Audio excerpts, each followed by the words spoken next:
is Gilbert Gottfried, and this is Gilbert Gottfried's amazing Colossal podcast. I'm here with my co-host, Frank Santopadre, and we're once again recording at Nutmeg with our engineer, Frank Verderosa. Our guests this week for our first ever Father's Day episode are two of the most prolific, versatile, and successful comedy writers of their respective generations. Jay Kogen is a four-time Emmy-winning writer, producer, and director who's written for hit series like Frasier, Malcolm in the Middle, Everybody Loves Raymond, The Tracy Ullman Show, The George Lopez Show, News Radio, and School of Rock, and was one of the original writers on The Simpsons. He, along with former partner Wallace Wolodarski. Also wrote what many viewers, including my co-host, consider to be the best episode in that show's 30-year history, Last Exit to Springfield. It is the best. Legendary producer and comedy writer Arnie Kogen has written for popular TV programs such as Candid Camera, The Mary Tyler Moore Show, The Bob Newhart Show, Newhart, The Dean Martin Show, The Tonight Show with Johnny Carson, Empty Nest, The Love Boat, The Tim Conway Show, and of course The Carol Burnett Show, for which he took home 3 Emmy Awards. He's also been one of the usual gang of idiots at Mad Magazine since, get this, way back in 1959. Between them, they put jokes and dialogues in the mouth. Or dialogue. Yeah, I thought I would sneak that by. Between them, they put jokes and dialogue in the mouths of some of the most popular entertainers of the last half century, including the aforementioned Carol Burnett, Johnny Carson, and Bob Newhart, but also Soupy Sales, Don Adams, Shelley Berman, Flip Wilson, Harvey Korman, Sammy Davis Jr., Kelsey Grammer, Bryan Cranston, Phil Hartman, Ray Romano, Jackie Mason, Mike Myers, and Eddie Murphy, just to name a few. Please welcome to the show two of the funniest people walking the earth and the most talented father and son since Wallace and Noah Beery. Arnie Kogen and Jay Kogen. I don't remember walking the earth, but if you say so, okay. Was that intro long enough for you guys? Thank you. Well, good night. Jay's credits are much better than mine. Screw you, Jay. That's okay, Pop. I don't know about that. All right. Now, Arnie, before anything else, Yes. we need affirmation on this story. I've told Yes. it on the air a few times, but unfortunately I was not there. Great comedy writer Pat McCormick used to meet all the other writers and pals to have lunch together. Going right for it. Like once a year. Now, do you know the story? I think I know the story you're talking about. I was not there, but I definitely heard about it. Well, and I tell think the story. It was not done over my house. He was not one of the people in the helicopter. Happily married men. I was the pilot of the helicopter. You want me? Would you like me to yes, tell it? please. Well, please. the story goes Pat arranged. I forgot what the occasion was. I think he arranged for friends and writers of his, and he hired get in a helicopter. I don't know how many there were. There were about 6, 7 of them. He hired some hookers, and I believe, which is the beginning of every helicopter story. And as they flew over each home of the resident writers, each of the hookers performed a service for each of the writers. Right. And exactly as they were flying over the house. Did you know the story, Jay? I've heard the story. Now, I would have trouble maintaining an erection in the helicopter and over my house. Like there's going to be trouble. Wasn't there a in sandwich, front of other writers? I mean, there's a lot of problems with I've it had for me. 7 guys on my roof doing the same thing. I think there was, it was a lunch thing. It was a sandwich, Yeah. So right? he gave them all a bag with a tuna sandwich in it and an apple. I never heard the bag and apple thing, but I believe you. That was from Ronnie Shell. Ronnie Shell, then you got to believe it. We heard Buck Henry's version on this show. We had Ronnie Shell tell a version. I think Ed Weinberger told a version. And I think the ending of the story is that one of the writers got home and she said, "So how was your lunch today?" and he said, "Fine." And he goes, "How was your evening?" And she goes, "It was okay, but I couldn't sleep because a helicopter kept circling the house." And something fell on my roof. I don't know what.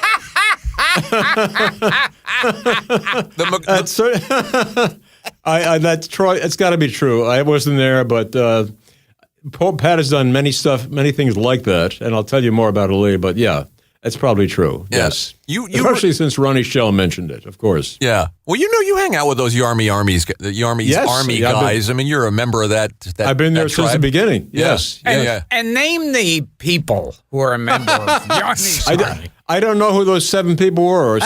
I'm not. They could have been around 19. I don't know. Like he was doing the Danny Kaye show at the time. I think it was.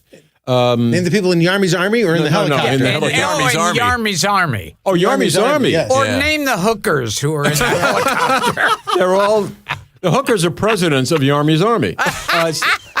Don Adams' brother was Dick Yarmy. When he passed away, or when he was very ill with cancer, a lot of the comedy writers and friends got together with him and tried to cheer him up. We had dinner with him every week. And after he passed, we said, this has been fun. Let's continue the group. And it was originally it was Ronnie Shell, Harvey Korman, Hank Bradford, Howie Storm, Tom Poston. There were about 40 comedy writers, actors, comedians, and we've kept it going all these years, since 1990, I believe. Wow. There was a meeting last night. I wasn't there, but there was a meeting of the Army's last night. Still going strong. Yeah. The hard part is finding someone with cancer every time. Every single time. Otherwise, it's no fun.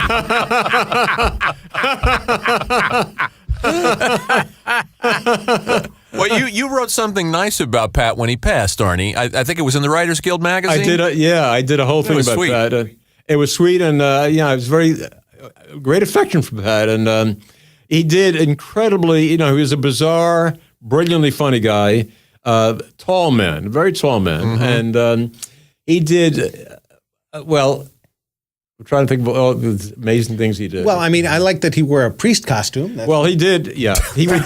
Besides streaking the Tonight Show and dropping his pants a lot, Sure. he would, on social occasion, you never knew what he would do. We'd be in a restaurant like the Dome, 10 of us. We all knew Pat, but this time may have been Jack Raleigh had a date. She never met McCormick. We're all sitting there. McCormick came in dressed as a priest. So he walks in, and we're used to this. I've seen him in seafood restaurants dressed as a giant snail. He's done many things like this before. So he sat down, and he immediately did 12 unpriest-like things. He would say, there was a little cup of either mayonnaise or tartar sauce. He held it up and said, "All that's left of the Errol Flynn estate." That's hilarious. That's funny. Then he proceeded to do many more things. And finally, he turned to the young girl who was attractive, and he said to her, "My dear, a blessing on your vagina." Oh, my gosh. She turned to her date and said, "Is he really a priest?" And then Pat proceeded to leave the restaurant. It was a fancy restaurant. He took all the fireplace equipment and put it in his pants, the poker and all the fireplace equipment. He started to walk out. The manager said, "Excuse me, you'll have to come back and replace that." He did. Then he walked out on Sunset Boulevard and proceeded as the priest to bless a lot of automobiles. I blessed this Ford Fairlane. I blessed this Toyota. He blessed about 9 cars, and that was the evening with Pat. That was the typical evening with McCormick. You guys wrote together on, was it Carson?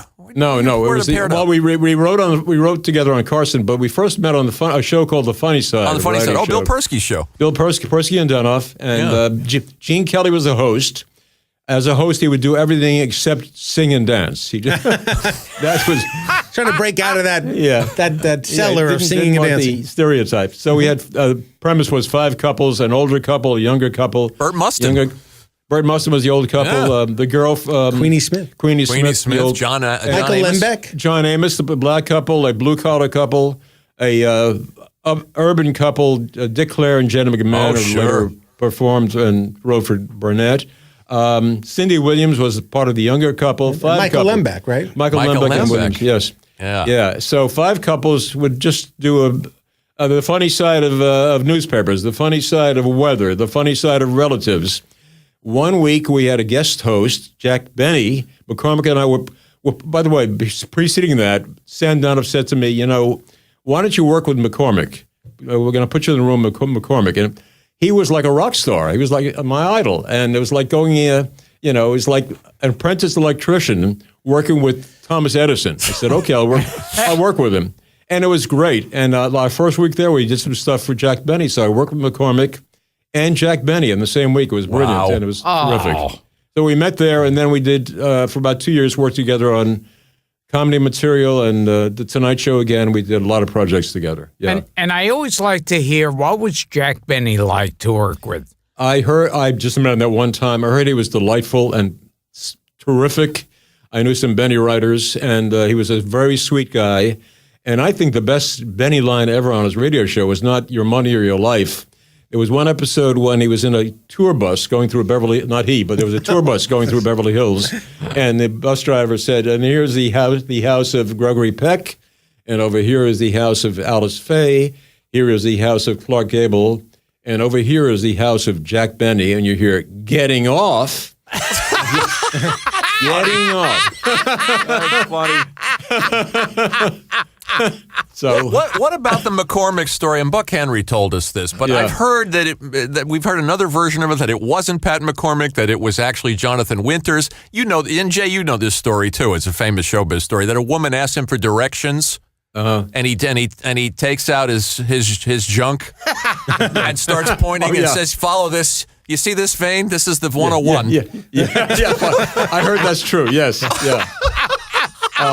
We hope it is. Frank, I was shielded from a lot of these stories when I was a kid, so I don't know a lot of them. He was in a supermarket with Jack Riley, and he's wheeling his shop out. He gets to the checkout counter, and he said to the lady, "Excuse me, do I have enough toilet paper for all this food?"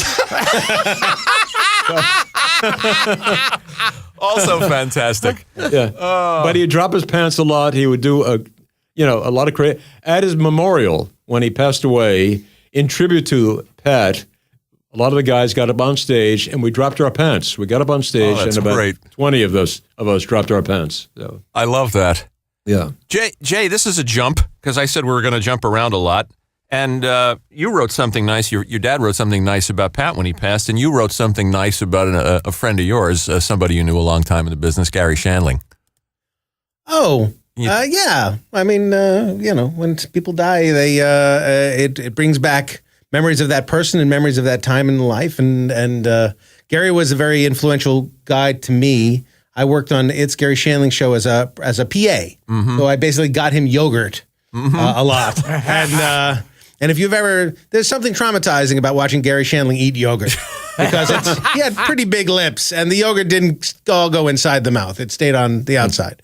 But he was an amazing, interesting, fascinating guy, and always in search of, egalitarian, would ask everybody everything. So being a PA didn't mean I was less than, but his whole MO was just trying to find the better script and make the joke funnier and make life better. And, all that stuff was great, except he lived in a little bit of a torture because, he saw the problems. Yeah. And that's what caused him to want to find the better thing. And what I wrote was about being in Hawaii with Gary, Yeah. and he looked out at the beautiful sunset in Hawaii. I said, it's good, but it's not great. I was like, Gary, that's Hawaii. It's $1 million sunset.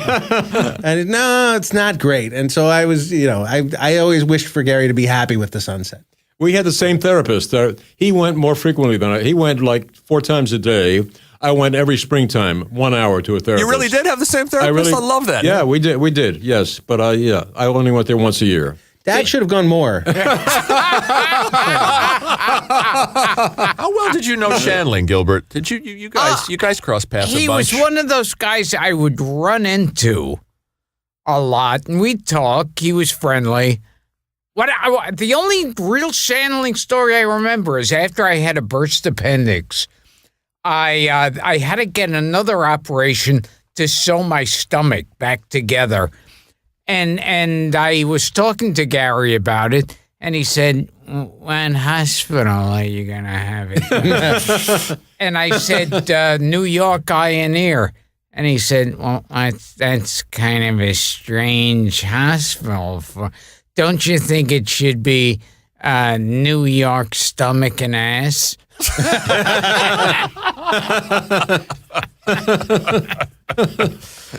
Oh, and now, Jay, before I forget.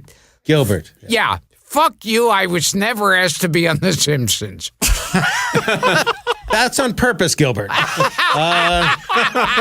Well, Your voice was pretty synonymous with other cartoons and other networks and stuff. So you were come on. typecast as the parrot. Okay. We had Mike here. We had Mike Reese here. He gave him the same shit. Yeah. Yeah. No, there was a time at the very beginning of The Simpsons when we couldn't get anybody.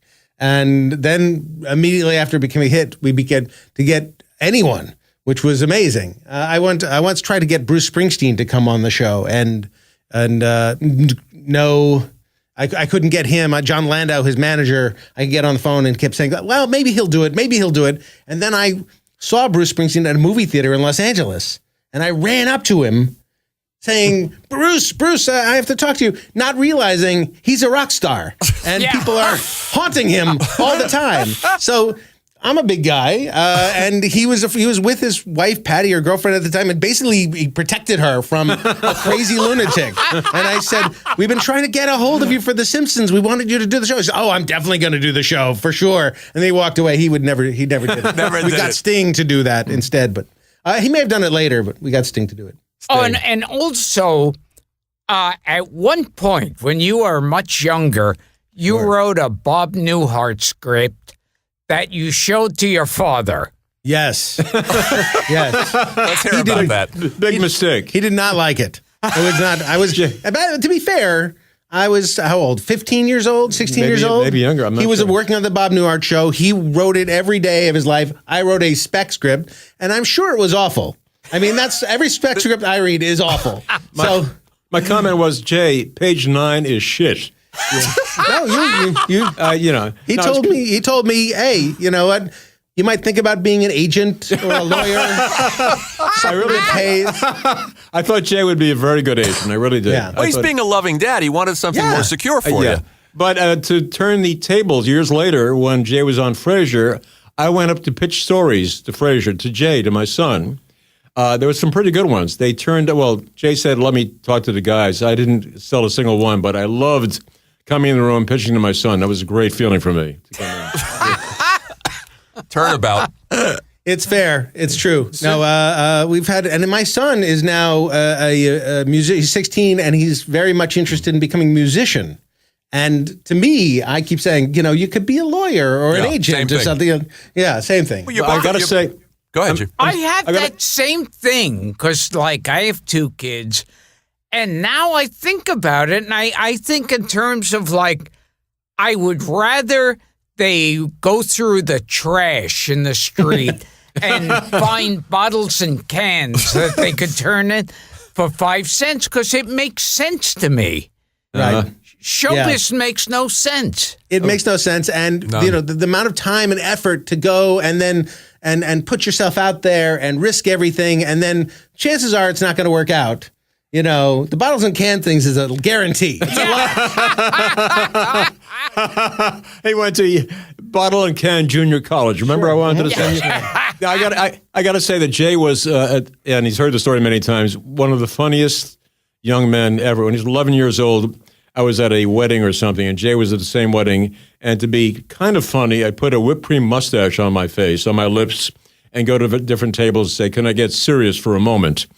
There is 11-year-old Jay came up to me with the whipped cream on his face and said to me, "What tables haven't you worked?" That's great. So I knew then something was going on. Which leads to the natural question, which you guys have been asked a million times, but we'll ask it again. Jay, what's the experience of growing up with a comedy writer for a dad like? And at what point did the light go on? Hey, I could do this. Well, the experience is not what you would think. I mean, my dad was away a lot and was in writers' rooms a lot and writing in his office with the door closed a lot. It did not look like fun. It looked like really hard work. And the last thing I wanted to become was a writer. I wanted to be an actor. I did stand-up comedy. I did growlings, improvisation, and all kinds of stuff, all to avoid locking myself in the room and being alone and having to sweat out writing a draft. But apparently I was such a shitty actor and such a shitty comic. And the only thing I was geared for was writing, so that wound up being my career. The training though was trying to make this guy laugh. Right. And my whole life. Did. It's like being growing up in a writer's room trying to make the head writer laugh. So I figured out how to make him laugh, and that translated to make other writers laugh. And so I kind of have that passed down to me from Dad. It's like, if he was a blacksmith, I would then know how to do that. But well, I'm proud of him. He's anything you would have done, I would have been proud of. Well, maybe not a dry cleaner, but almost anything you would have. Those people are scumbags. And Arnie, it's like, this is getting back to the beginning of this. Yeah. You being like such a successful writer, when you first saw stuff that Jay wrote, you were like, it must have really worried you. It didn't worry me. I guess I was critical, and then pretty soon I was incredibly proud of him. The Shandling, and then all the success. And once I was at a studio at 20th, and he was coming back from a writer's room after rewrites or pre-production, and I see him walking back with Jim Brooks and all those writers. And I said, "Jesus, my kid Jay is a writer," and I was thrilled. Wow! I really was thrilled when that happened. We wrote stuff together. We did a Mad magazine takeoff on the Golden Girls, and we called it the very funny title, "The Olden Girls," ladies and gentlemen. We also tried pitching, getting some pilot ideas together. Yeah. I remember doing things. And when I do shows and have pilots, my dad always does a punch-up or a rewrite, and he comes, and he's very funny. Fantastic. And we did a roast for my mother. Jay's Nana Pauline, my mom, was about 73 years old, and we surprised her with a comedy roast. The whole family, we flew to Massachusetts, and we did a monologue, we did props, we did a Karnak, she's an easy target. She was very small, and she was a horrible cook. Great lady, but a terrible cook. So we had like a lot of material. 4 hours of stuff to do for Nana Pauline. It was great. We haven't found another way to reuse that material, oddly enough. Since you bring up pilots, and I've seen interviews with you, and you talk about the heartbreak of trying to get pilots and the going, and the time that of the part of your life that you invest into it.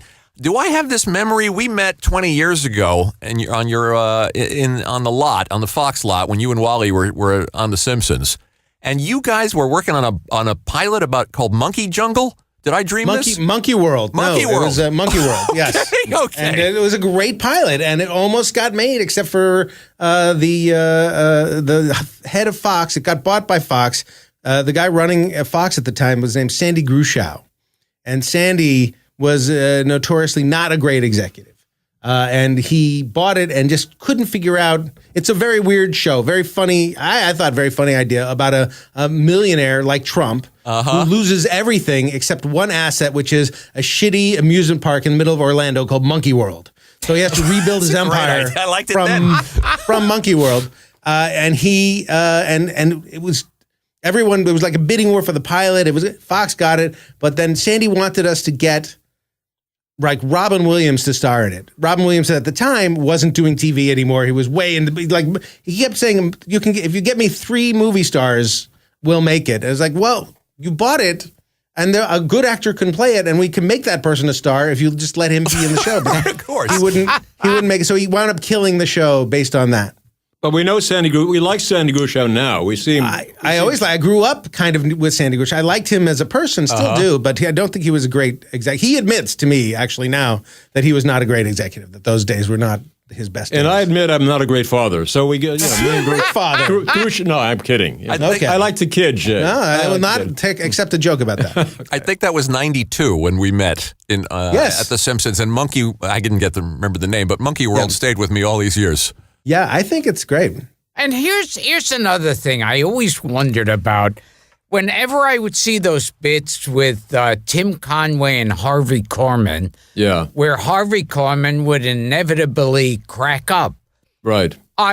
Were those real? All real. It was not fake news. It was real. Harvey really could not control himself when Tim was around. He tried to, but sometimes he just burst out, and it was real. And Tim would save the stuff for the air show. We did 2 shows, a dress and an air. And on the dress show, we'd kind of keep it quiet, and they'd get it on tape, and they get filmed, and they have all the stuff they need. On the air show, he might go a little nuts, and Harvey was uncontrollable. Tim was a very, very funny guy. Very funny guy. So, that was real. The dental sketch was brilliant. You remember the dentist sketch? Of course, yes, sure. It was classic. One of the funniest things of all time. The Novocaine. Yeah. And were Tim and Harvey friends in real life? They were friendly, yeah. I'm not sure, they'd see each other. They were friendly. I don't know how often they would mingle socially, but yes, they were. Didn't you write that classic sketch, The World's Oldest Fireman, where Harvey's the... Thank you. Yeah. I did, yeah. That's a great one. Yeah, thank you, yeah. The old man sketch, the old fireman. Now, let me get this straight. He's a fireman, but he's very, very old. Right? So the world's slow, yes. Very slow. I'll get it. I'll help you. I'll get mouth-to-mouth resuscitation. Oh, hold your horses up. It took him about, at the beginning of the sketch, it took him about a minute and a half to break through the window. Harvey said, I'm a wealthy man. I live in a house. I have paintings. Please send somebody. And you see a hand with a little axe at the window, and it would take about 23 seconds for the axe to hit the window, and then he'd slowly hit the window again. It took about 20 minutes to get into the window. But he was careful to make every piece of glass in the window, slowly chipping away every piece of glass. And the whole sketch, it ended with mouth-to-mouth resuscitation. So, and that was unscripted. They just wanted to kiss. The script was the regular mouth-to-mouth. Okay. I think he turned Harvey around in the actual air show. Okay. So, yeah. It looks like you're going to be all right. You're starting to get some color in your cheeks. I can't breathe. I'm choking. It's not working. I need oxygen. Hurry. Mouth-to-mouth resuscitation. It's the only way.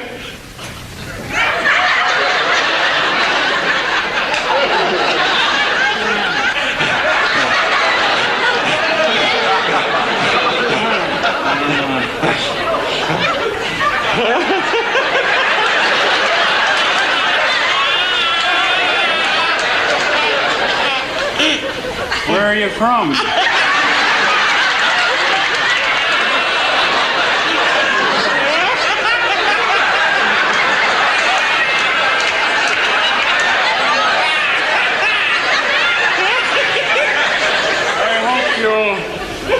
Be gentle when you talk about it.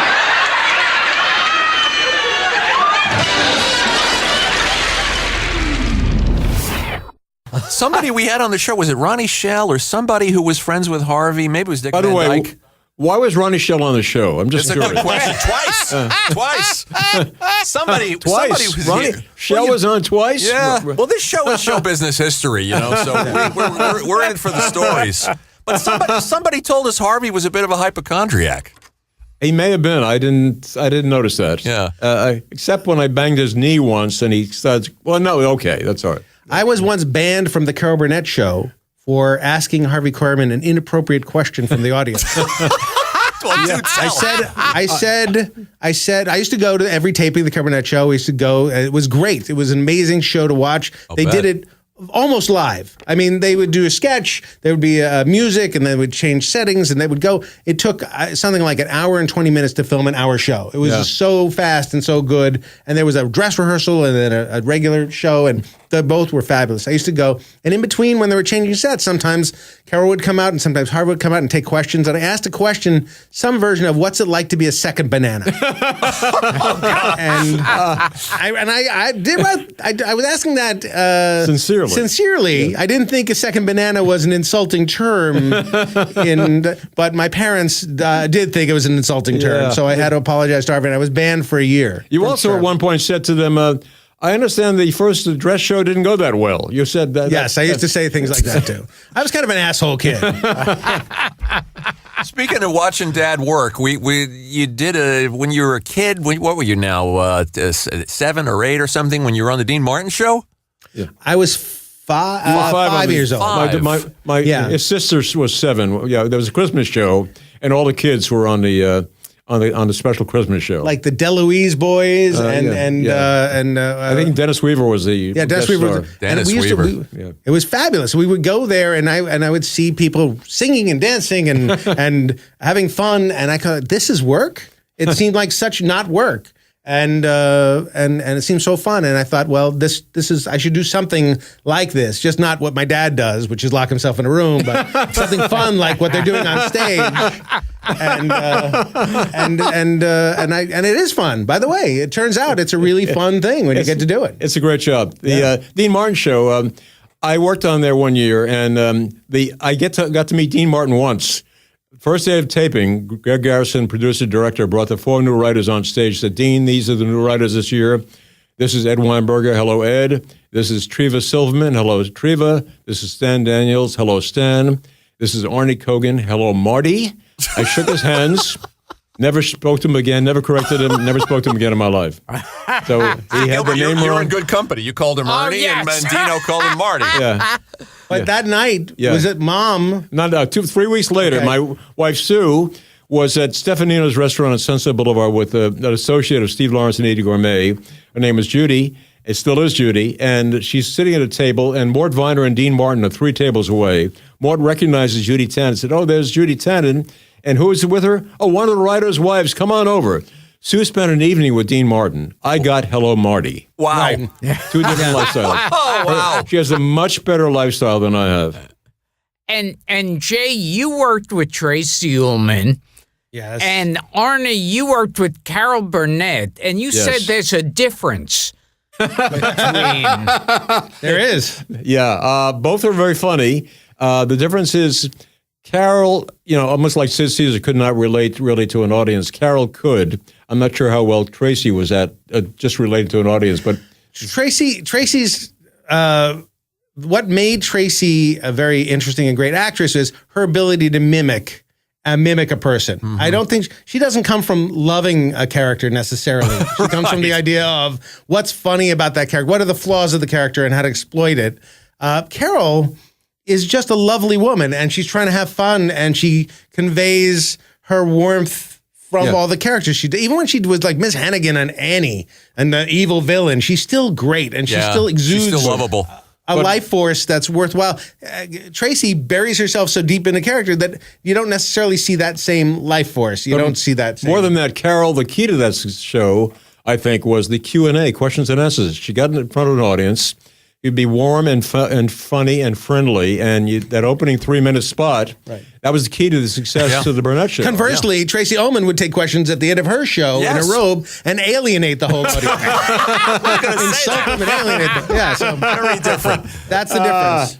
Well, yeah, she was tugging on her ear to Carol as a little sign to her grandmother. Exactly, yes. Yeah, so there was so much affection there. Yeah. As a little sign to my grandma. As a little sign to my grandmother, I had 8 guys in a helicopter going over my grandmother's house. Okay. So it's amazing how it ran full cycle. Appreciate the callback. How about that writer's room at Burnett with Patchett and Tarsus and Gail Parent and Barry Levinson and Rudy DeLuca? Great. It was different years. Patchett and Tarsus were on the first year. I love them and worked with them again on a show we'll talk about later if you want. Sure.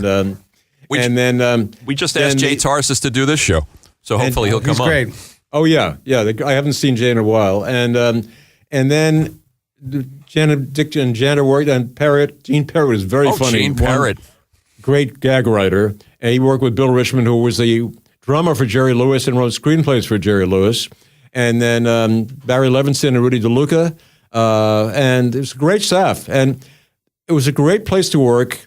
First of all, the Burnett show was like being hired by the New York Yankees. I was a Dodger fan, but it's like going to the Yankees. It was terrific. And we get out 6:30, and I don't ever remember. There may have been a rewrite. I don't remember. If there was, I do not remember a rewrite in 4 years. So a beautiful place to work. Story was, true story, I was driving back from CBS Television City to Encino, took Laurel Canyon. Along the way, stopped by a cop. He said, excuse me, license and registration, what was the problem? You're going a little fast, 35 mile zone, you're going 40. Where are you coming? I said, I'm coming from work. Where do you work? Carol Burnett Show. And as he's writing the ticket, he said, ought to be a lot of fun this year with Tim being a regular and all. I got the ticket, but he knew all about the show. How's Lyle doing? Okay. I still got the ticket, but he knew the show. That's L.A. for you. Yeah. Jay, what was your stand-up like? Since you brought up your attempting my stand-up wasn't horrible. It's just I didn't have. I was a comic in search of a persona. Okay, like you have to have a persona to ultimately succeed. Gilbert, you've got a persona.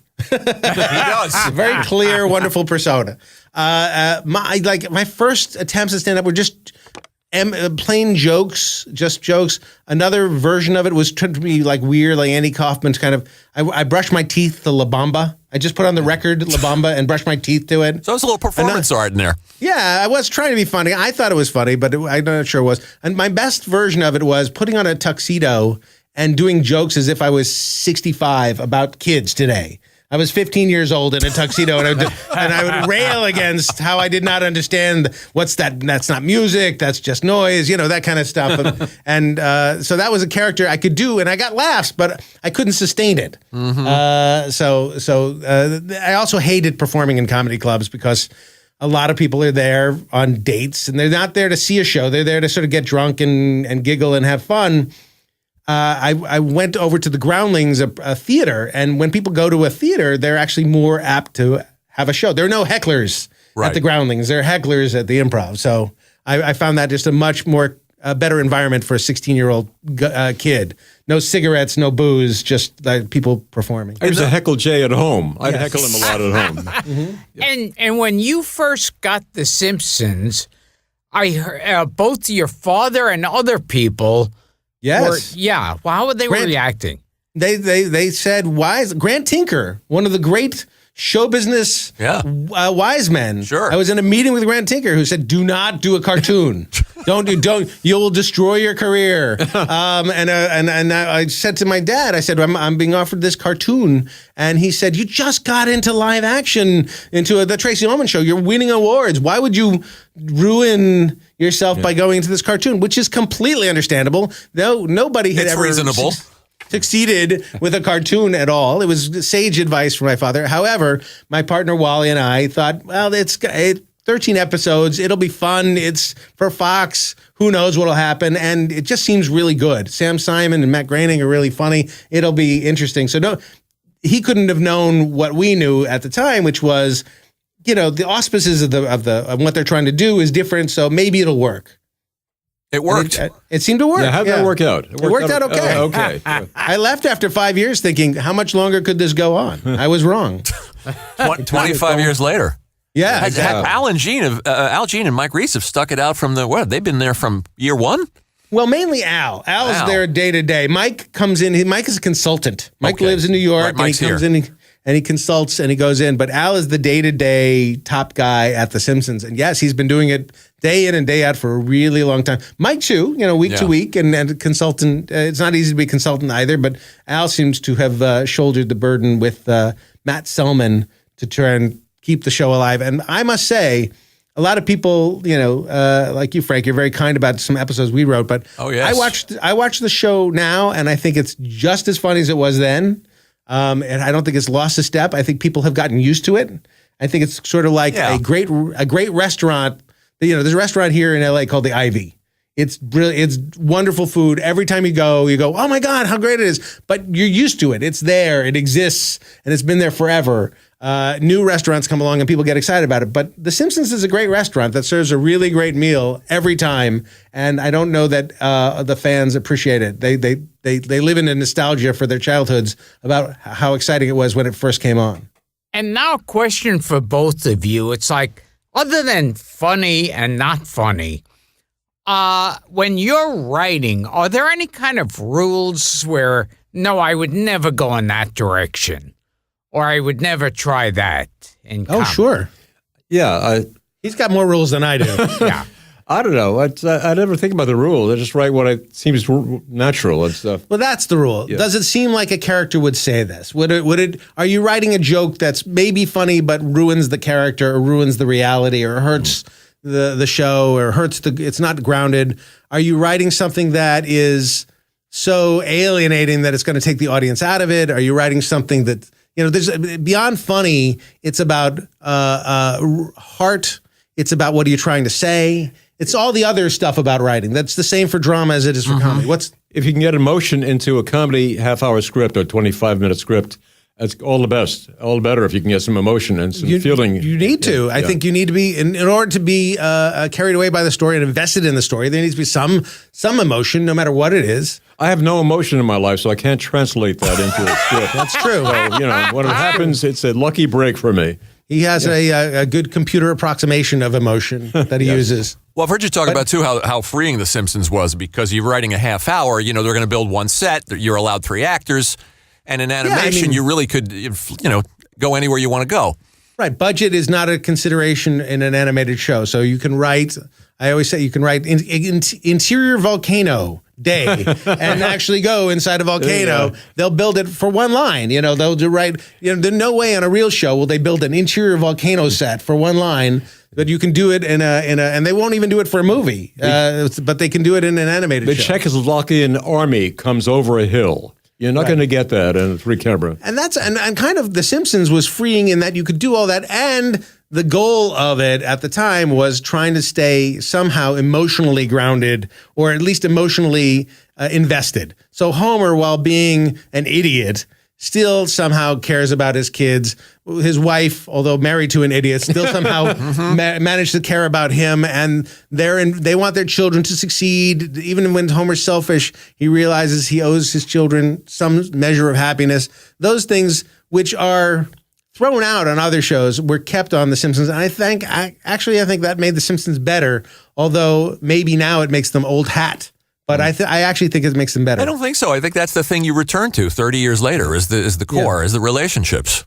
Yeah. The characters to care for each other. I don't think it's as prevalent on a show like Family Guy or other shows that also try to do the same thing. Right. But they don't worry about being as grounded, especially with their cutaways to do anything. There's no sense of reality. And that's good for them and very successful for them. And it's a very funny show, but it's just different for what we were trying to do with The Simpsons. And some of the characters like Kang and Kodos that you are the father of. I am the father of Kang and Kodos. Yes. I love those aliens. Treehouse of Horror. My favorite thing, one of the favorite experiences I ever got to do was draw a character of The Simpsons. And I drew Kang and Kodos. Oh, that's cool. Because they couldn't understand the stage direction. The stage direction said it's an octopus with fangs, and he has a trail of slime, and he's in an old-fashioned sea diver's helmet. And the artist came to me and said, "We don't understand what you're talking about."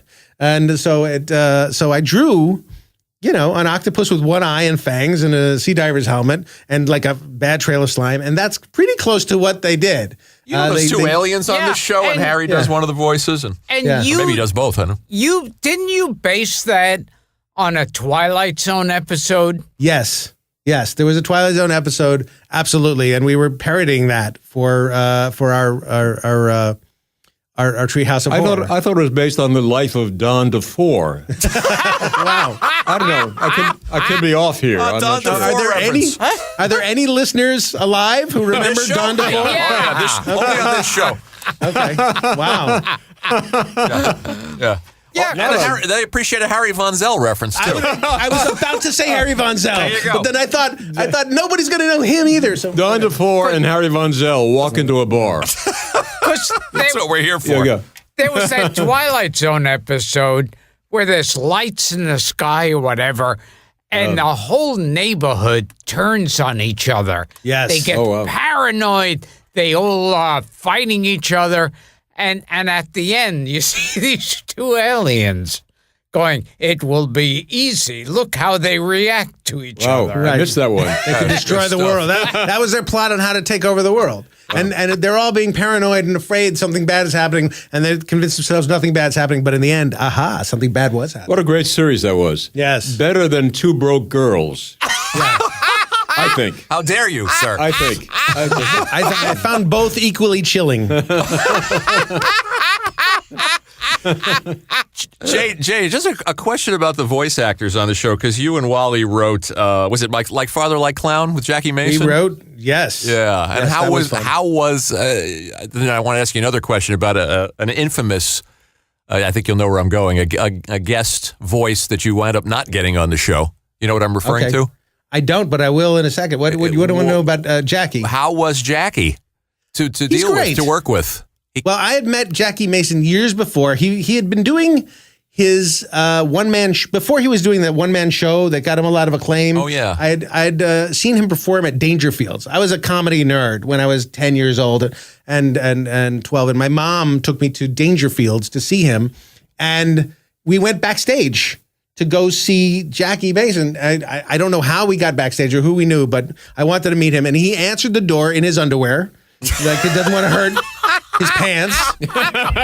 And you take your pants off between shows because you don't want to get them creased or whatever. Old school showbiz. Yeah, old school show business. And he was the most nicest guy and very sweet to me, and I never forgot him and Bob Hope and other people who were really nice to an idiot little boy, Jay Kogen. Yeah, Bob Hope. Yeah. But then years later, we flew to New York to get his voice because we wrote this Father Like Clown, and we needed a voice of a rabbi. And that at that point, Jackie had been doing his one-man show and been pretty famous for being a super Jew. Not just a Jew, but a super Jew. And he was great. He was fabulous, but he would not, A, he didn't remember many of the lines, and B, to ask him for a different read was a stupid question. Like, can you do it differently? No.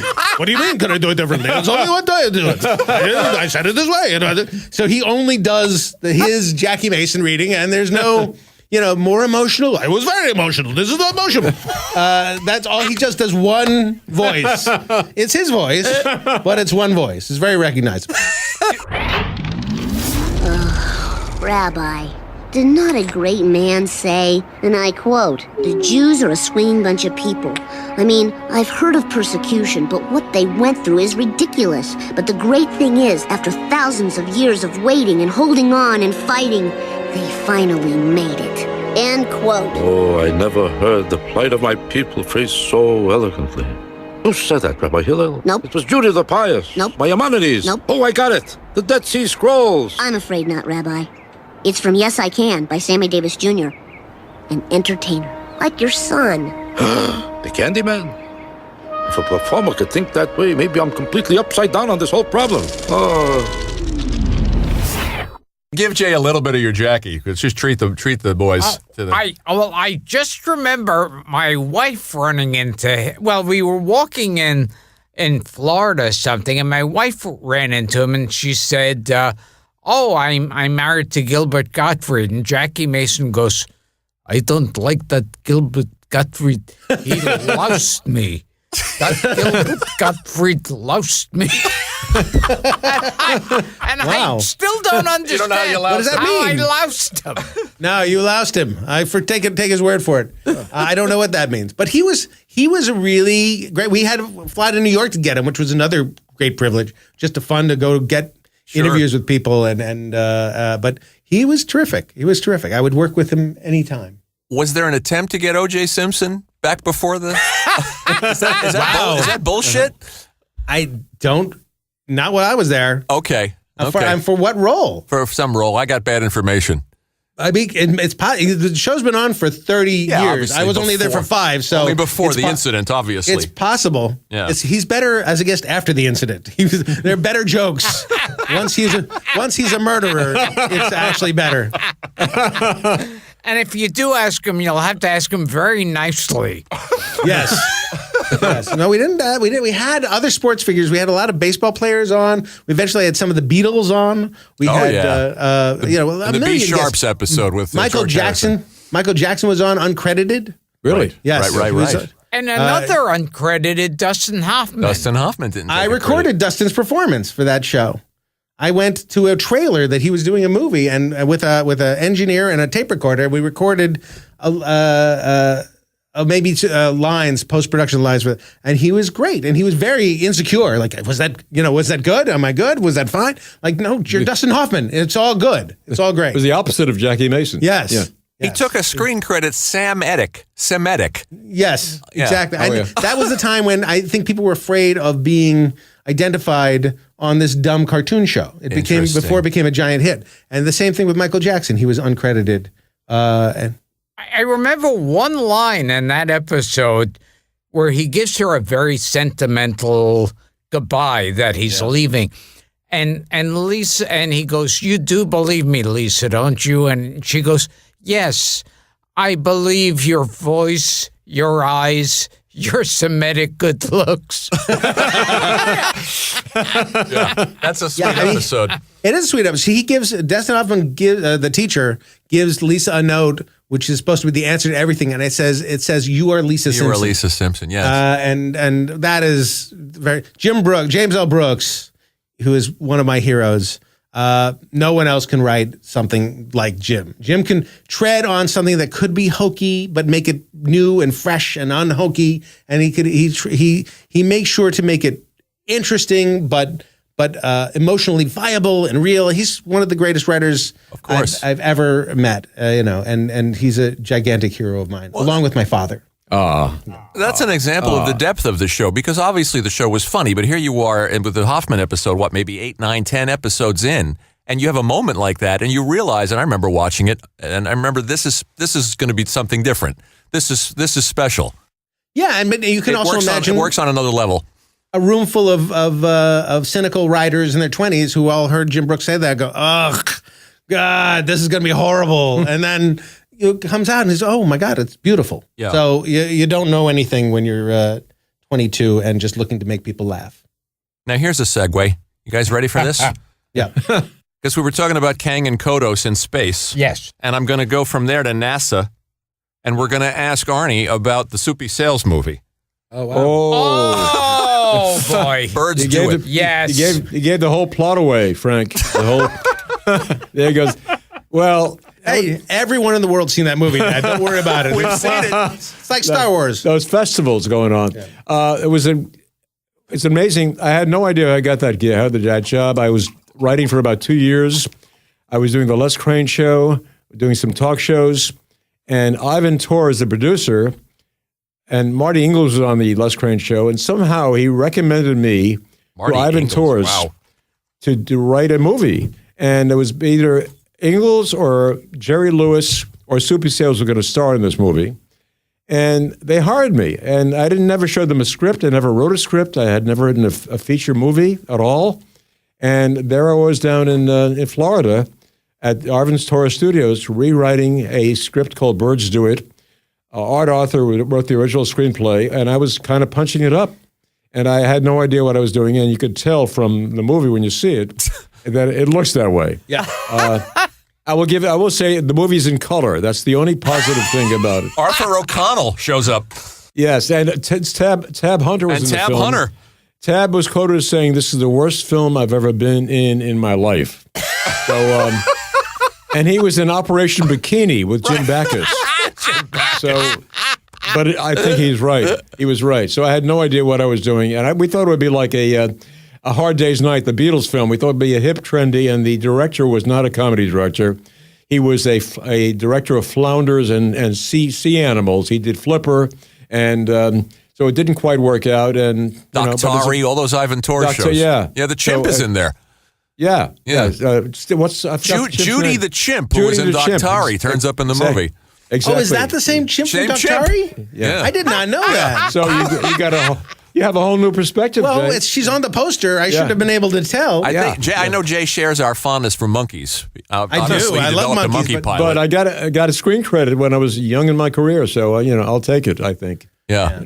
No, I've had monkeys in many, many shows. I do love monkeys. It's true. And in Last Exit to Springfield, I'm going to go back to that. There's that wonderful gag where Burns goes into the lock room, and what is it? There's 1,000 chimpanzees typing, 1,000 monkeys typing on 1,000 typewriters. Right. Yes, he wanted to see if they would write Shakespeare. They come really close. Arnie, I think Gilbert's fascinated by this. Talk about writing for some of the stand-ups early on. I mean, you wrote from, Morty Gunty? Morty was the first comic I ever wrote for, right around the time I started writing for Mad Magazine. I wrote for Gunty, and I wrote for Toady Fields. And, wow. I wrote for Jackie Vernon, who was very smart. You remember Jackie Vernon? And Don Adams? Huh? When I first started writing, I wanted to write for Don Adams. He never bought it. I wrote something. He used to write those things with Bill Dana, the baseball umpire and the football guy, which were brilliant. And I tried to duplicate that. I didn't sell anything at that point. I did write a thing about a school teacher in the same voice and did that routine at a New Year's Eve party once. And a pretty girl in a red dress, laughed very loud at it. Ended up marrying her. That's Jay's mom, Sue. So that's a lovely story. Yeah, she reacted well to the act and... So I'm here because of a bit you couldn't sell? That's all right.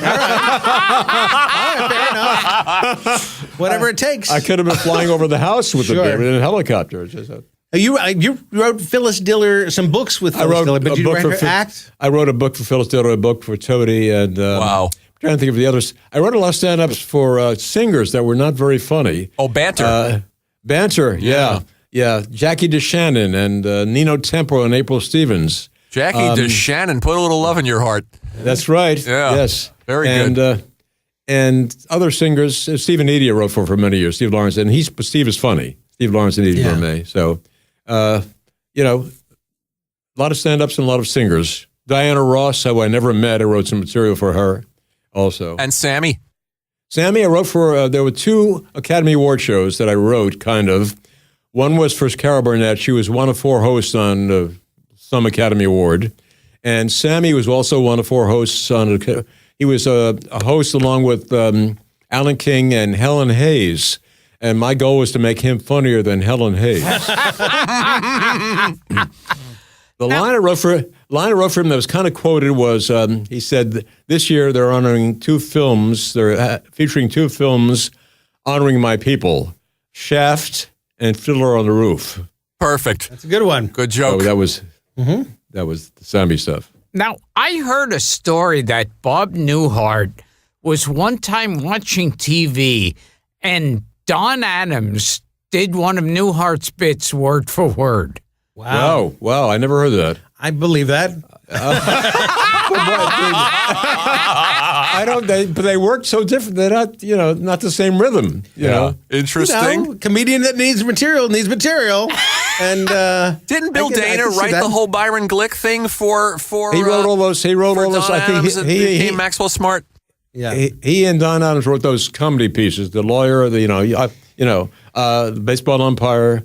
Are those the legs of a homicidal maniac? I think Dana wrote a lot of those. Yeah. Dana ended up working on a show I was head writer and producer for, Donnie and Marie Show. So he was one of the writers. Oh, yes. You got to talk about that, too. Yeah. So another writer that I was going to hire, there was a guy, I said, we need one more monologue writer. I met a guy from the Midwest. He came out in his truck. I said, I like the material. Do you think you could write for Donnie and Marie? He said, I can. It was David Letterman. And I went back, I said, I want to hire this guy. It turns out we did not have enough money. So Letterman never wrote the Donnie and Marie show. Wow. Good for him. And but we were about to hire him. But you wound up working with him anyway on that on the Mary Tyler Moore. Mary Tyler Moore had a variety show. Remember that show? Sure. Called Mary? Yeah. With Patchett and Tarsus were running the show. And Letterman and Michael Keaton. And Swoosie Kurtz. Swoozie Kurtz and Dick Shawn and Mary Tyler Moore. So Mary may have been the least talented of the bunch, but the show we thought would be brilliant and run for 23 years. We shot 13 shows, only 3 aired, and they canceled it. It didn't quite work out. They wanted to see Mary doing Mary Richards. We had her singing Dead Skunk in the Middle of the Road. We had stuff that was Mary Tyler Moore covers Loudon Wainwright. Yeah. We had 6 guys in shirts and ties. We had the Ed Asner dancers doing a disco dance. Right. So it was a lot of stuff that she was not comfortable with, and the show went off pretty quickly. Yeah. That's too bad. Yeah. She was also famous for not being so nice. Could be a little, that character in that movie with Ordinary People. Ordinary People was not quite that, but almost. She could be like that a little bit. Oh, my God. It's so funny you say that, because when I saw Ordinary People, I remember watching her going, I never met her, but she seems a little too good at playing this character. Interesting. Wow. Anthony Hopkins also eats people. So between the two of them, yeah, sure. The line was Mary Tyler Moore had diabetes, I think, and she went to the doctor and she went for a checkup, and the doctor said, she said, how am I doing? He said, you're doing fine. You can play tennis, you can exercise, you can dance, you can do anything you can. You can do everything except variety. Right. Oh, that's fantastic. Gilbert, I was at a poker game Monday, and some people were quoting a joke of yours. There's other jokes, but Bill Prady, who helped create Big Bang Theory, did an imitation of you doing a joke about an alien spaceship coming over head, getting a car. It's a long pulling bit. the car up. It's a long joke. Yep. I don't want to ruin it because I'm not Bill Prady. I can't tell it, but it was brilliant. If you want to, you can do it. But you want to do the bit? He's setting you up for this. Yes. Oh, God. Remember it? Talk about... I'll do it. So the alien, the car, he sees lights in the sky. Suddenly, the clouds clear, and a big magnet starts shaking the car. The car is swooped up into this thing. It's an alien spaceship. He goes into the alien spaceship. These strange creatures come surround the car. They roll down the window through telekinesis, and suddenly they say, Ben Gazzara's a good actor. Why doesn't he work more? Is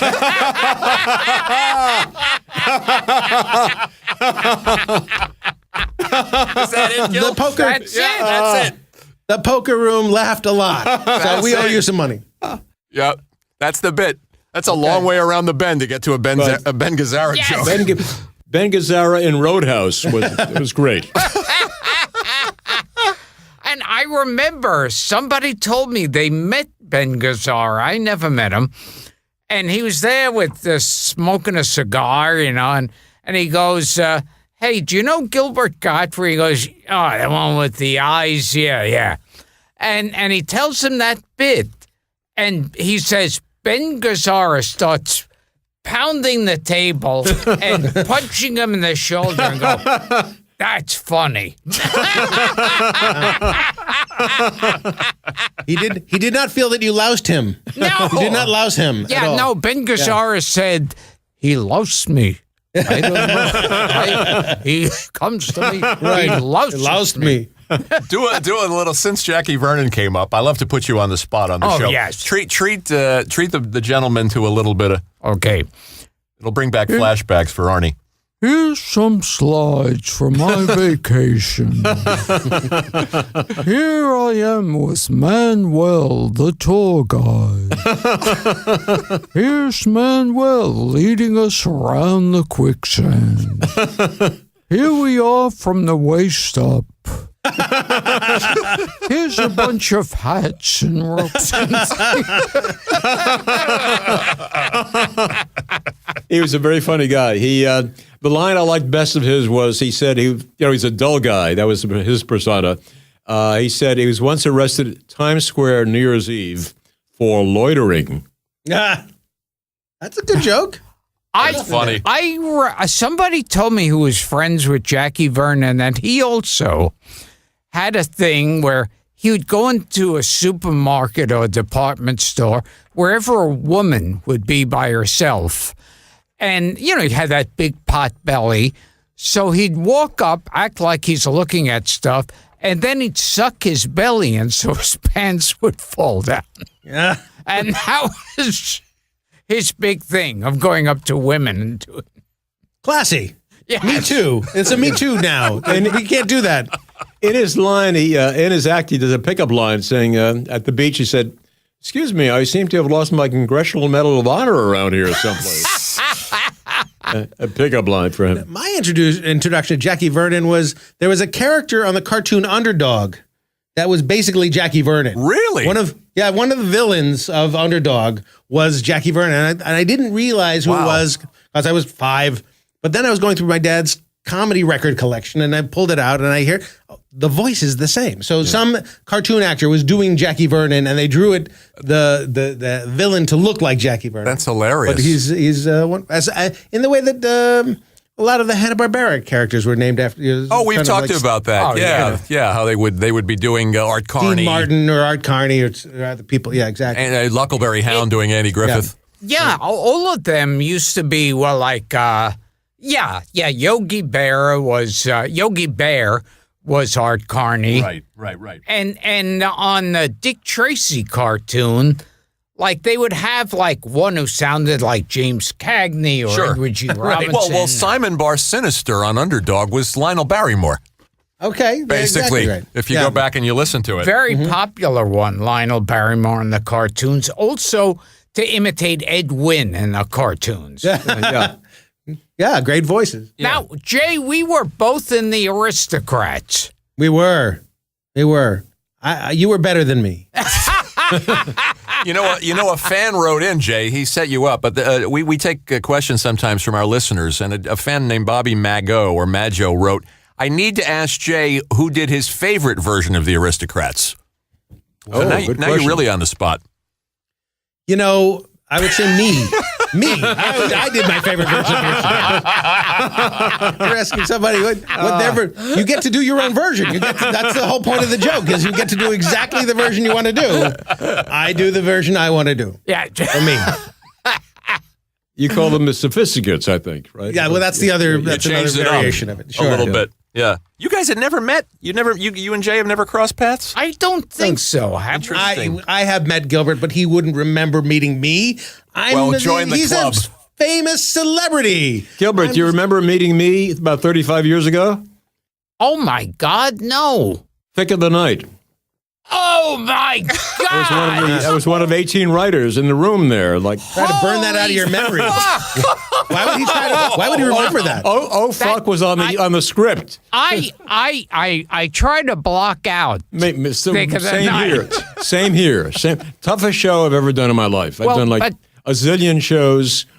Toughest gig I've ever had, ever. But since you mentioned Thick of the Night, the theme song was written and performed by Alan Thicke. Yes. And it went as follows. Mama, don't leave the light. I'm on the road tonight. Everyone needs a drink to hold on. I want to make it on my own. Run into the thick of the night. Under the city lights. Running in the thick of the night. Pretty good.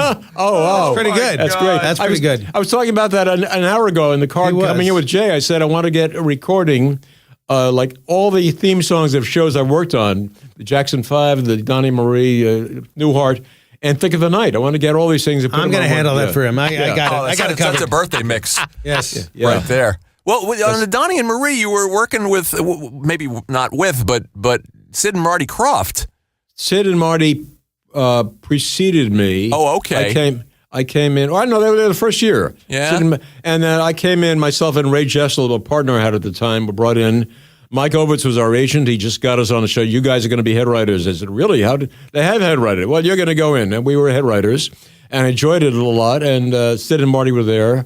And family was very terrific. And I enjoyed doing that show for a year and a half. Did you hire Bruce Valanche for that show? I did. I hired Bruce, yes. Yes, I hired good Bruce. move. That same year, very good move. And the same year I hired Bill Dana and some other people. And Valanche is very interesting. and funny guy. Yeah, we're going to have him on in a couple of weeks. He's Sid coming and here. Marty Krofft, to this day, have an office at the Radford CBS studios. They're coming on with us next week. A small office. they are, there. Yeah. I went into their office one time, and it was like going into Cheech and Chong's van. It was like the smoke, and the smell of pot was crazy.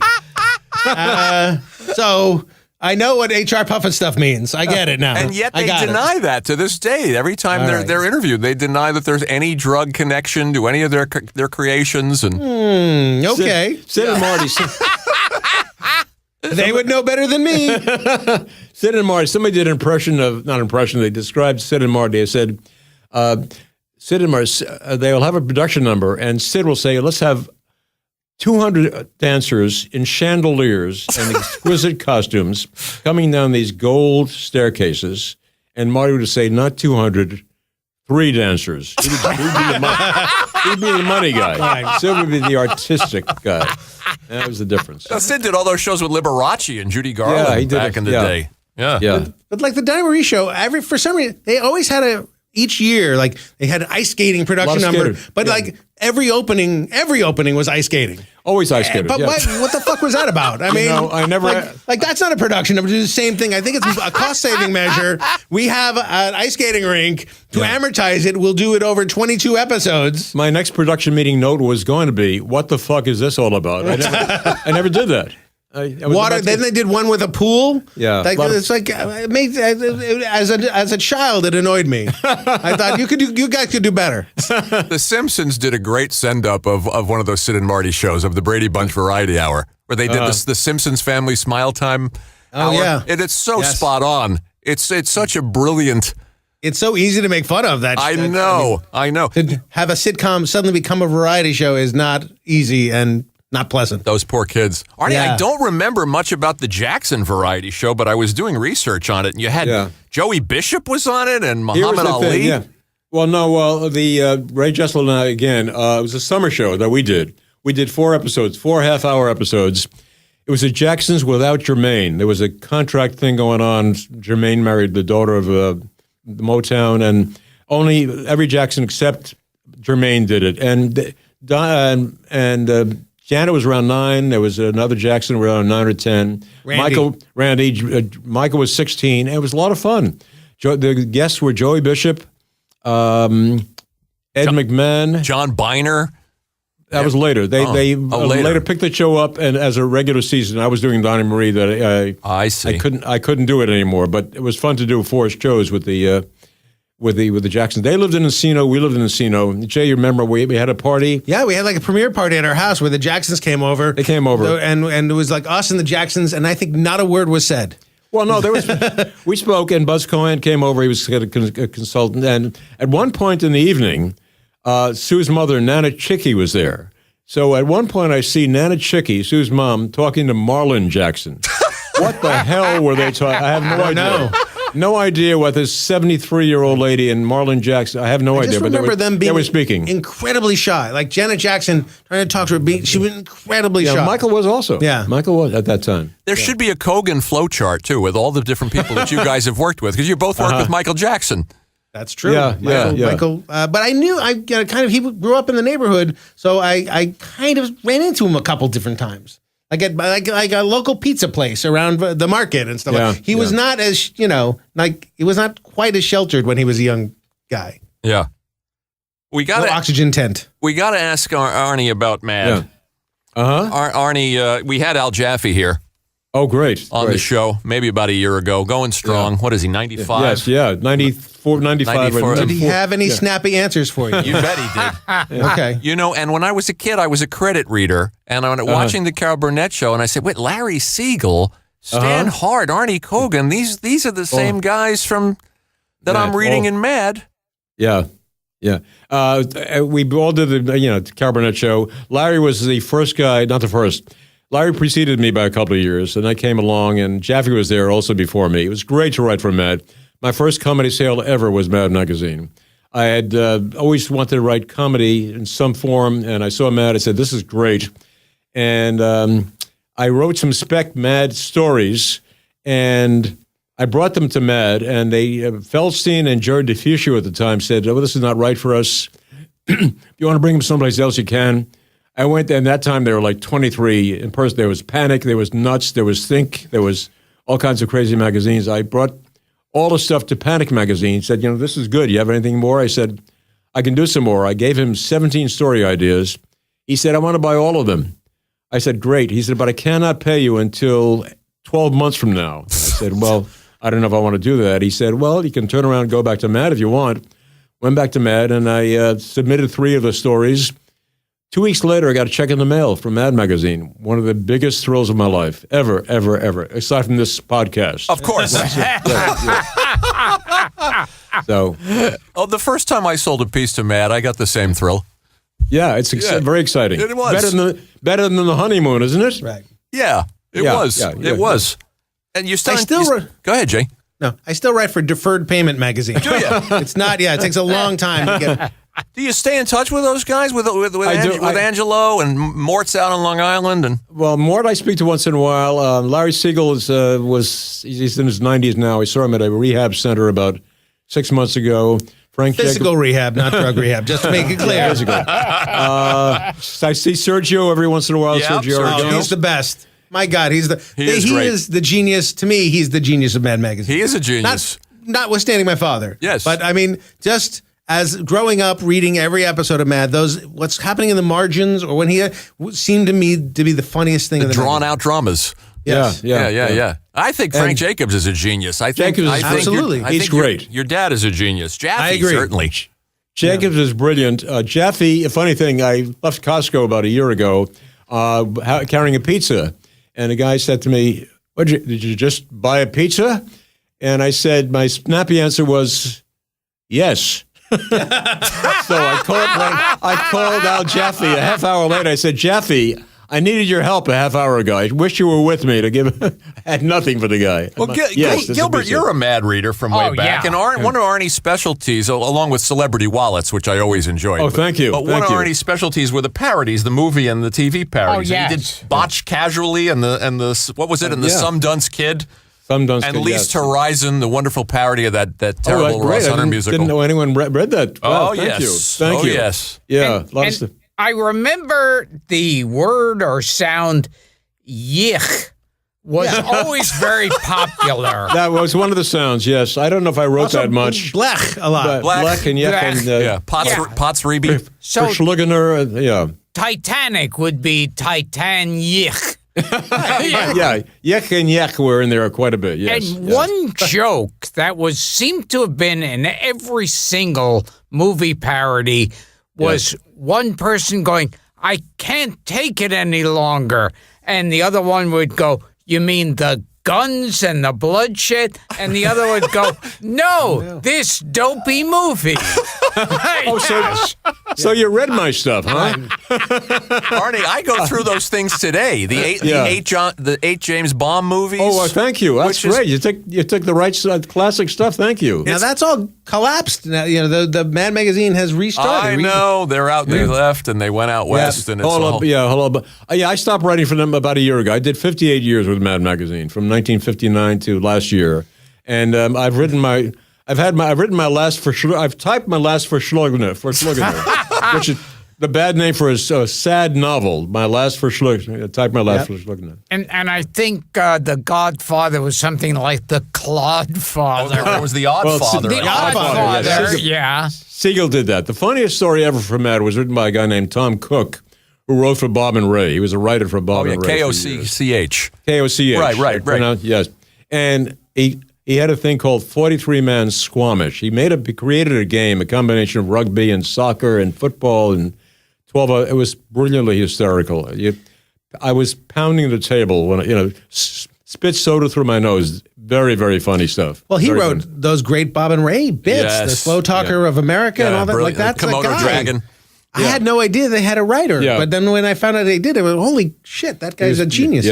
Yeah. I remember individual jokes of yours from the magazine, Arnie. That's how sick I am. I remember a Bernadette Peters joke in your Longest Yard parody. Longest Yard? Which one? Longest Yard? The Longest Yard. Yes. Yeah. Wow. I did. Yeah. Really? It was a joke about her hair exploding. I can't remember it word for word. I liked Who Boy Columbus. I used to. Yes, you read a lot. Yes. I love that stuff. Having a dad write for Mad Magazine in elementary school was kind of a big deal. I can imagine. If an 8-year-old could get pussy, I could have worked my way into that.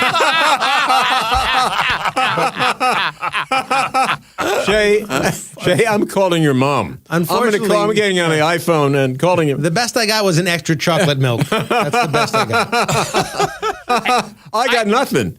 Yeah. I remember I was a fan of Don Martin. Oh, sure. Brilliant. Sure. And he looked, when we went on the mad trips every year, almost every year, Bill Gaines would take the writers and artists on these mad trips. I was working a lot, so I couldn't go on them, but I went on a number of them.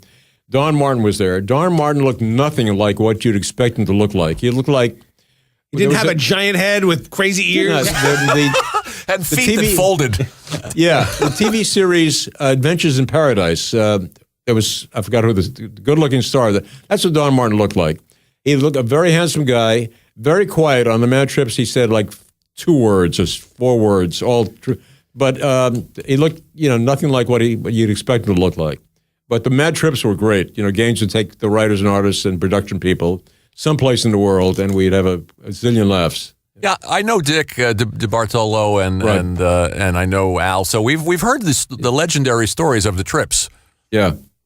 You didn't get to go on all of them because you were busy working. Well, the first one I didn't get to go on. They went to Haiti, and they said, "Okay, you're going to Haiti, and Kogen will be going." And turns out you needed to have written or drew 20 pages to earn the trip to Haiti, and I had 18 pages in my first year or second year. So they said, "You mean Kogen's not going to go for 2 pages?" I said, "No. Gaines is very strict that way. I love Bill Gaines, but he was very strict." He said, "No." So about 3 years later, Bill Gaines' mother died. They said, "Are you going to the funeral?" I said, "I don't have enough pages." So I didn't go to the funeral. Before we get you guys out of here, Jay, talk a little bit about working on Frasier, and with those actors that I've heard you say could make any script better. It's true. I mean, it's one of the 3 best experiences of show business I've ever had. Working on Frasier with that writing staff, which was enormous. Every writer there was fabulous and smart and interesting, and run the room by a great writer named Chris Lloyd, who now helped create Modern Family and runs half of it. Was just genius. I mean, we wrote plays. They were really plays. They were 3-act, 4-act plays, and we'd sit and people it wouldn't be about going from scene to scene to scene. People would take our time, they'd build the story, and they'd use the characters, and they'd make really smart, interesting choices. Now, we'd give those scripts our best efforts to that cast, and they would always make it better. And usually make it better by just embodying those characters and taking their time and really, the best jokes, it's like your money or your life. If you know what the character's thinking, if you, the audience, is ahead of the joke, and you ask Niles, who's your favorite pitcher, and Niles knows nothing about sports, and you see him thinking, there's just joy in seeing him think and how long he can hold out that beat. And they would always, in rehearsals, they would always blame themselves if something was going wrong. They would say, we did it wrong, and we'll do it better next time. And we would tell them, no, it's bad. We've written something bad for you. Let us write something better for you. And it was the only show I've ever worked on where the actors didn't hate the writers and the writers didn't seem to hate the actors. They were each one was in awe of the other in a way that made everything better. Oh, refreshing. Kelsey Grammer hates me. Yeah, Kelsey's not a fan of Gilbert's. Did you louse him? What happened? Say that. Why does Kelsey Grammer hate you? I mean, Frank was working on a show at Kelsey Grammer heard I was on it. It was a roast, and Kelsey came, and Gilbert was booked on the same roast, and as soon as Kelsey showed up and knew Gilbert was there, he split. Oh, wow. And it has to do with Gilbert, it has to do with you teasing him making fun of his wife's disorder on the Howard Stern show. I was on Howard Stern, and we did like a couple of hours of her with irritable bowel syndrome. The ex-wife. They even, and to make matters worse, they animated it. And when he had his TV show, they animated her with us doing the voices and her with her irritable bowel syndrome. He might not hate you so much now. I'm just gonna say after that. the divorce. The divorce may have bridged the gap.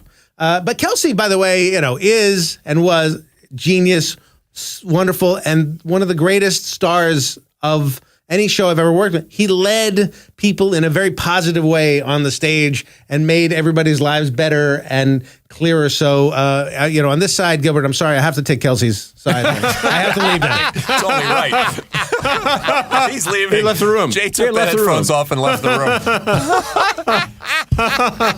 room. Did David Hyde Pierce pitch jokes? Oh, my God. Yes, he pitched jokes all the time, but never for his character. Always for one of the other characters. Generous. And when we were stuck on a joke, he would sidle over to us and kind of whisper in one of the writers' ears, one of the characters could say X, Y, and Z. And it would always be brilliant and it'd always be funny and never for him. He was a giving, smart actor. He could have written any of our shows. He could have done it. He's a great writer, great director, great musician, great actor. David Hyde Pierce can do anything. And it was an honor to work with him. Really. When I was doing Newhart, he would come over to me and whisper in my ear lines for Larry, Daryl, and Daryl. Right. So I had no idea that he... No. Yeah. But actors all want more lines. They want more. Not course. him. He just was just giving to the show. He just wanted the show to be wasn't better. William Shatner. In other words. Exactly. He was not. Yeah. I will also direct our listeners to your wonderful Emmy acceptance speech when you won for Frasier, which they can find online, and it's truly it is a shining moment to watch you run through the audience, thanking each person in the theater.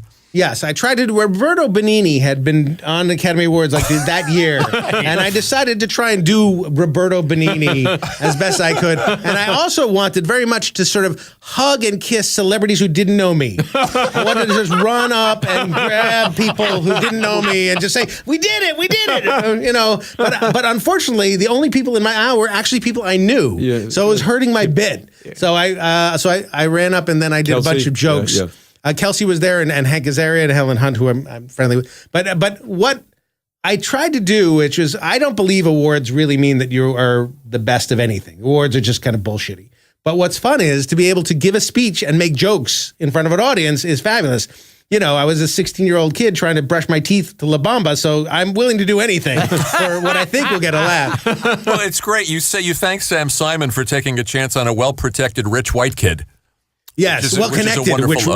Well-connected. I'm sorry. Yes, exactly right. Funny line.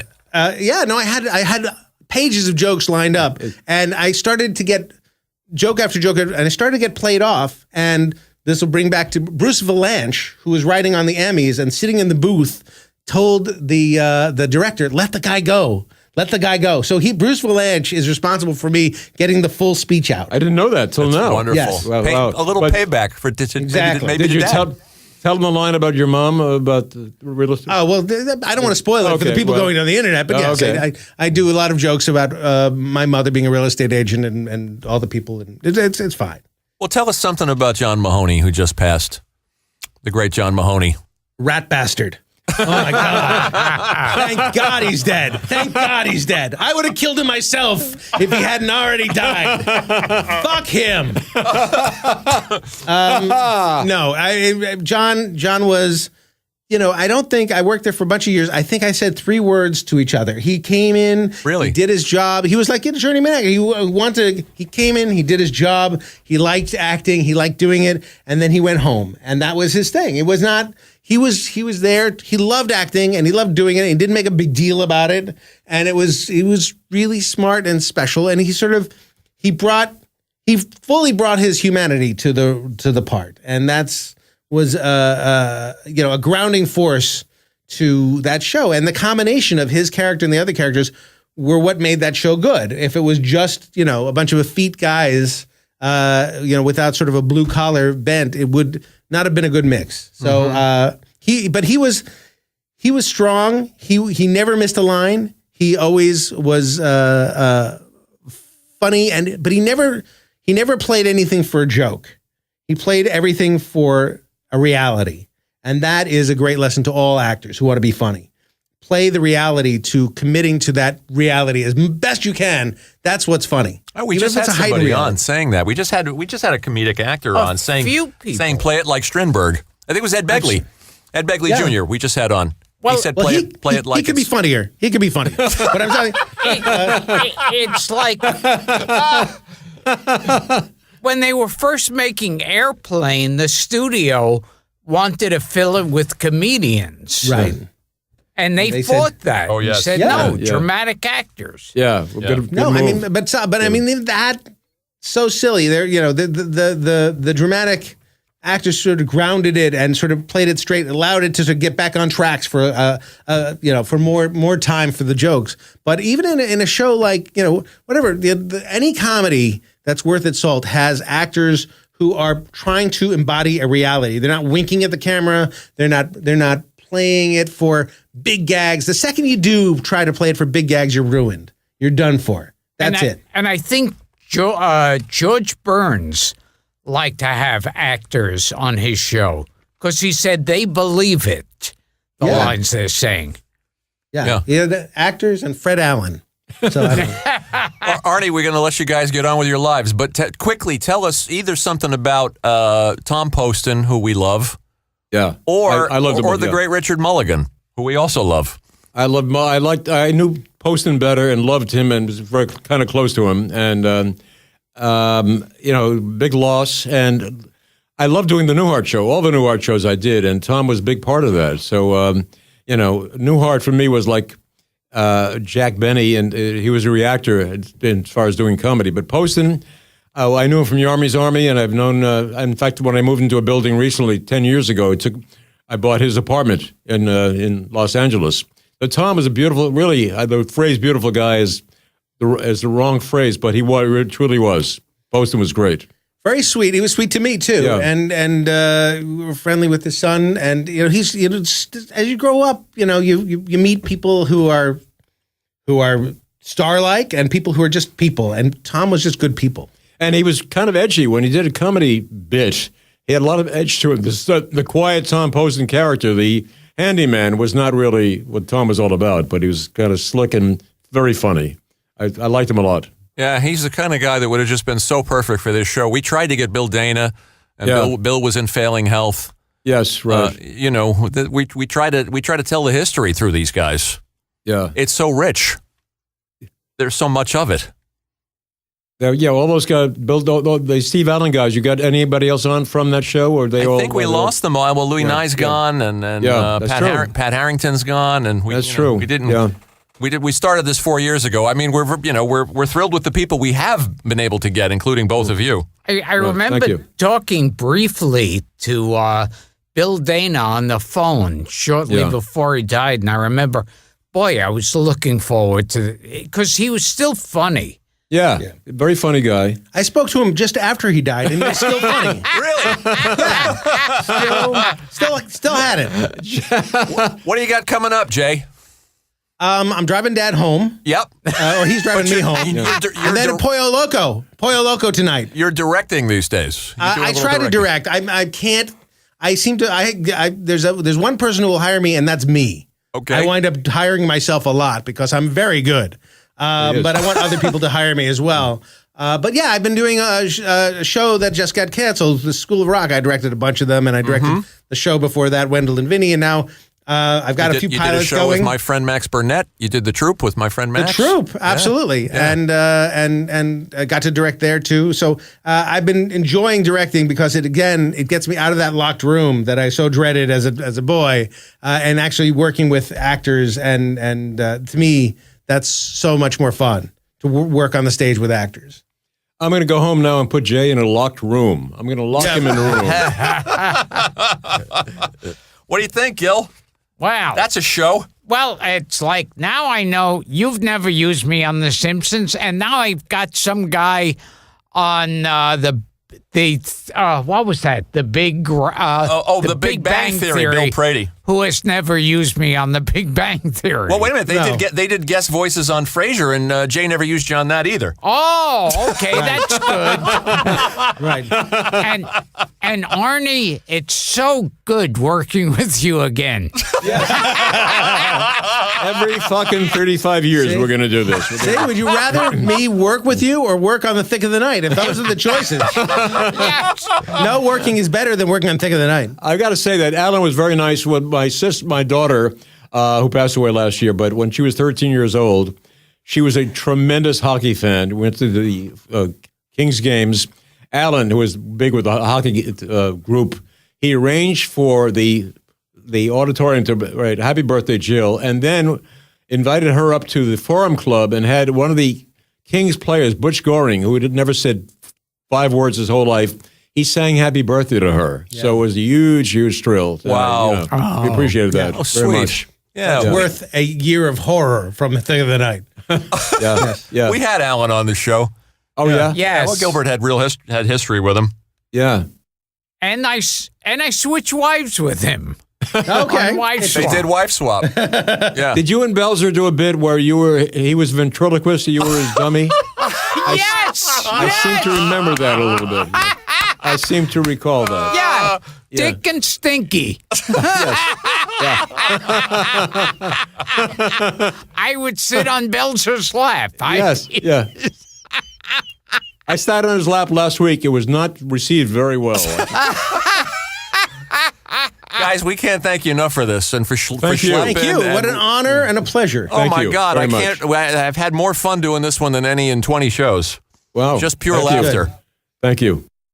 What do you think, Gil? Invite us back anytime. We will. Okay, well, we have been talking to Jay Kogen, Who's never used who's you. never used me on The Simpsons, and Arnie Kogen, my old friend from Thick of the Night. Wait a minute, Arnie, did you ever write anything for him specifically either? I don't recall that. No. Okay, so Arnie, I said I don't want to. I said, please leave me out of this one. they stiffed you, both stiffed you. That sounds like one of those answers you'd give at a trial. I don't recall. I got about 20 cards here in my hand, and I think we got through about 10 of them. So we'll have you guys back, and Thank you. We'll have more fun. Thank you. So Because as we always say at the end of each show, we haven't scraped the surface. well, you know, they've met a lot of people and written for a lot of people, and there's only so much you can cover in 90 I thought you were going to minutes. say scrape the bottom of the barrel. I didn't know where you were going That too. with that exactly. We had a great time, guys. Thanks so much. Thank Thank you so much. Thank you. you.